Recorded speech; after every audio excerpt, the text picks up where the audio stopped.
yeyote ya wale suppliers wa fertilizer ambaye atapatikana mbolea yake ile alipea wakulima ilikuwa ni mbolea bandia, huyo mtu hata asipelekwe kotini, huyo ni mtu ya kwenda jela direct, na hiyo kampuni isiwahi ruhusiwa kufanya biashara na serikali ya Kenya tena.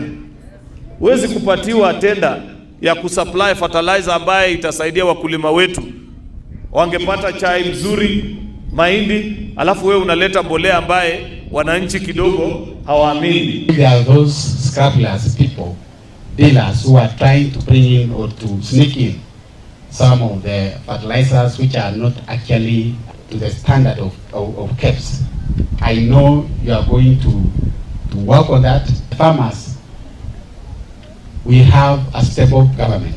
Our government, Kenya Kwanza government, and our president is also keen, and I know that there is nothing which can happen because he is also equal to the task. Importation imesimamishwa na PS Rono.